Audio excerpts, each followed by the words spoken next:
Oh, ito pa, itong si Bato de la Rosa. Inimbita na nga niya si Maricel Soriano sa Senado. Hindi pa ginrab yung opportunity na tanungin kung magkasama ba talaga sila ni PBBM during that time at kung ano ba ang ginagawa nila. Na totoo ba na sila ay nagpupulburon? Wala man lang, hindi man lang niya tinanong. So bakit hindi niya tinanong? Obvious na obvious kung bakit. Dahil alam naman niya na talagang itatanggi yun ni Maricel Soriano dahil hindi naman talaga totoo, di ba? Pero yung mga tinanong niyang mga bagay, ay hindi naman ganun ka-relevant.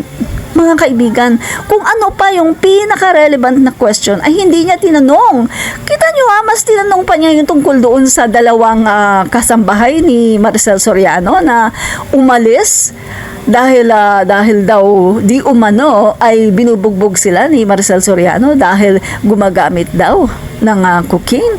So tingnan niyo mga kaibigan yun tinanong niya kasi gusto niyang i-establish na talagang gumagamit si Maricel Soriano. Pero mga kaibigan, ang sabi nga ni Maricel, hindi totoo yun dahil pinaalis niya yun dahil daw nagnakaw. So mga kaibigan, kahit naman during that time, 'di ba, nung sikat na sikat pa si Maricel Soriano, wala namang ganong balita eh. Sa totoo lang wala namang ganong balita. Ay naku, nahuli si Maricel Soriano kasi ganito, nagko-cocaine. Wala namang ganyan. So, kung titingnan natin, etong professional liar na si Morales, no? Professional liar. Maaring sa tingin ko ganito ang nangyari. Kasi 'di ba nagkaroon nga noon ng balita na may pinaalis si Maricel Soriano na dalawang katulong at yung dalawang katulong ay nagsabi na si Maricel daw ay nagko-cocaine. So sa tingin ko sinasakyan lang ito ni Morales during that time para siya ay makagawa ng casing. Siya ay makagawa na naman ng pangingikil kasi alam niya na si Maricel Soriano ay maraming pera. So obvious na obvious mga kaibigan, di ba?